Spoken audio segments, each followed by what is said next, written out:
इरफान, मैंने सुना कि बचपन से आपकी एक ही तमन्ना थी कि मुझे मशहूर बनना है और मशहूर बनने के लिए मैं कुछ भी कर सकता हूँ। एक्चुअली लगता था, क्योंकि मैंने अपने कोशिश की कुछ काम धंधा सीखने की और उसको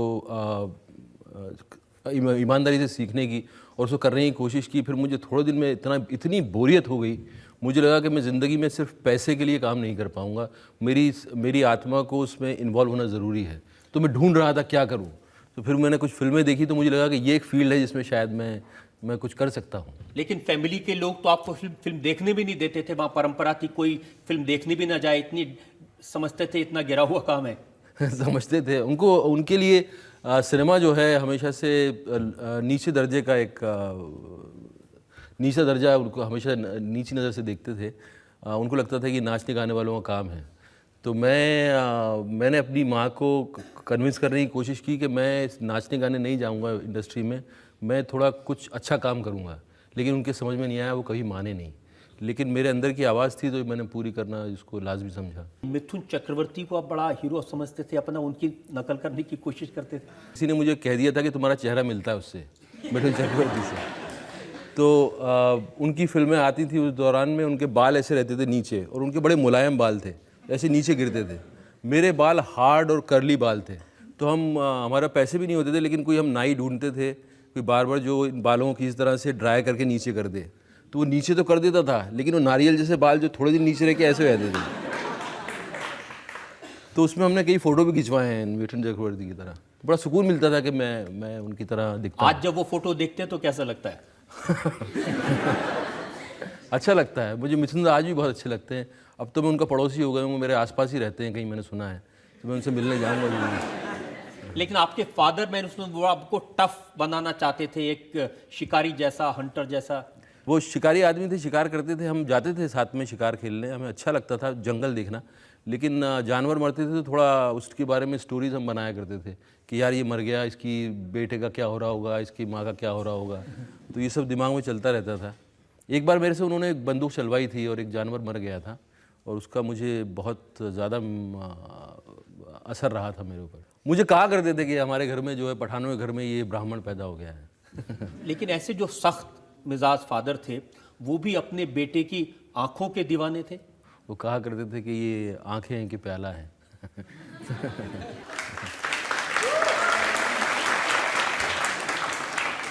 लेकिन ऐसे ही परिवार की आंखों में धूल झोंक के आप झूठ बोल के एनएसडी चले गए। वो धूल झोंकना ज़रूरी था, क्योंकि मुझे और कुछ समझ में नहीं आ रहा था। मेरी ज़िंदगी जयपुर में जो है एक तरह से एग्जॉस्ट हो चुकी थी और कुछ नहीं होता था। वही दोस्तों के साथ बैठे हुए हैं और वही कॉलेज की तरफ जाना, लड़कियों को छेड़ना, लड़कियों के पीछे जाना, और छेड़ भी नहीं पाते थे हम, तो छेड़ भी नहीं पाते थे। बस ये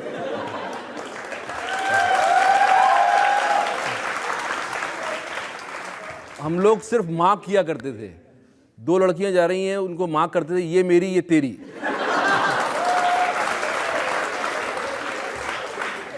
और उसके बाद आपस में झगड़े भी रहते थे कि नहीं यार वो तो मेरी है। और फिर उनसे घरों तक जाया करते थे पीछे पीछे, और फिर सोचा करते थे कि कैसे इस तक मैसेज पहुंचाया जाए। तो ये प्रोसेस चलता था 4 महीने, 5 महीने, 6 महीने। और बाई चांस कभी ऐसा मौका मिल गया कि हेलो कह सकें, तो वो भी हम कह नहीं पाते थे। अब लड़कियों की बातें क्या, क्या आप मेरा सवाल टाल रहे हैं? अच्छा। नेशनल स्कूल ऑफ ड्रामा में एडमिशन लेने के लिए आपने झूठ बोला। एक तो मेरी माँ को झूठ बोला। मैंने कहा कि मैं यहाँ एक्टर बनने नहीं जा रहा हूँ, मैं यहाँ एक्टिंग सीखने जा रहा हूँ। यहाँ से सीख के मैं जयपुर यूनिवर्सिटी में आऊँगा और यहाँ टीचर बन जाऊँगा, लेक्चरर बन जाऊँगा। तो कन्विंस हो गई। और फिर एनएसडी वालों को मैंने झूठ बोला कि मैंने 10 नाटक किए हैं और मैं सिनेमा से मेरा कोई लेना देना नहीं है, मैं नाटक करूँगा, नाटक सीखूँगा और फिर नाटक ही करूँगा बस। तो ये मेरे झूठ थे, लेकिन मेरे लिए लाजमी था, वो ज़रूरी था बोलना। लेकिन ये मैंने सुना कि आपने वहाँ पर एक्टिंग सीखी बड़ी सिंसियरली। वो मेरा ध्येय था और वही मैं सीखने गया था।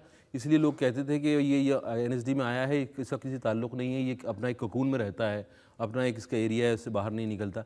लेकिन मुझे ऐसी गलतफहमी थी कि मैं जिस दिन एनएसडी जाऊँगा, टीचर मुझे कुछ सिखाएंगे और मैं नेक्स्ट डे एक्टर बन जाऊँगा। तो वो उसके पीछे मैं लगा रहा और जद्दोजहद थी एक अजीब सी। लेकिन मुंबई पहुँचे तो आपको काम नहीं मिला? किसी ने मुंबई मैं काम ढूंढने नहीं गया, मुंबई मुझे जो बुलाया गया तब मैं गया। ये जो टीवी सीरियल्स में जब आप एक्टिंग करते थे, वो मुझे ऑलरेडी गोविंद नहलानी जी ने बुला लिया था। उन्होंने मेरे साथ 3 फिल्में की थी जो दूरदर्शन पे अभी भी आती रहती हैं कभी कभी, और उसके बाद फिर मैं जब बम्बई में 3 फिल्में की तो फिर मैं वहीं रुक गया। लेकिन सीरियल भी आपने कैसे किए? एक चाणक्य किया, एक आपने ग्रेट मराठा किया, जय हनुमान। जय हनुमान नहीं किया, वो एक एपिसोड किया था, फिर मैं भाग आया था वहाँ से। लेकिन इसमें क्या, इसमें दिक्कत क्या, अच्छे तो सीरियल हैं चाणक्य और नहीं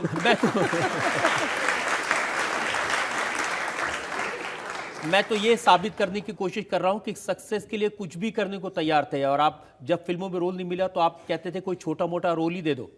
वो सीरियल करते वक्त जब मुझे लगता था कि मैं तो फिल्मों में काम करने आया हूँ, सीरियल में क्या कर रहा हूँ, तब मेरी इच्छा थी कि अमरीश पुरी के पीछे खड़े होने का मौका मिल जाए तो मतलब मैं धन्य हो जाऊँगा। लेकिन वो मौका मिला नहीं मुझे, इंडस्ट्री ने दिया नहीं। इंडस्ट्री ने आपके टैलेंट को पहचाना नहीं उस वक्त। मैं सब बात करते थे कि तो कितना अच्छा एक्टर है टीवी में, लेकिन जो है फिल्मों में काम नहीं देते थे। सुभाष घई साहब का भी कई बार मैंने सुना, उन्होंने कहा कि सीरियल देख के कि यार ये कौन लड़का है, ये बड़ा बड़ा ज़बरदस्त है। लेकिन फिर मैं इंतज़ार करता था कि शायद मेरे मोबाइल से सुभाष घई का फ़ोन आ जाए कभी। और मैं ऐसा मजाक भी करता था अपनी वाइफ से, अरे तुम्हें पता है कौन हुज कॉलिंग, सुभाष जी। आपकी वाइफ तो मैंने सुना वो ये कहती है कि ये इतने पागल थे अपने काम के लिए कि जब लिफ्ट में जा रहे होते साथ साथ तो ये अपने डायलॉग जोर जोर से बोल रहे होते थे, बड़ी एम्बेरसमेंट होती थी उनको।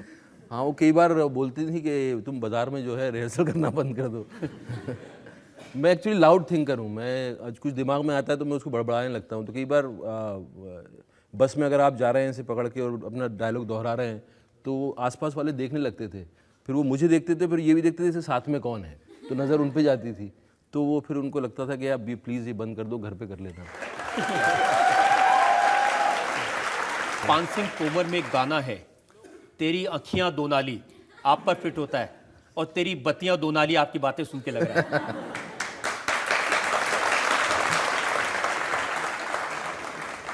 लेकिन उसमें राइफल का झटका तो नहीं है ना बातों में।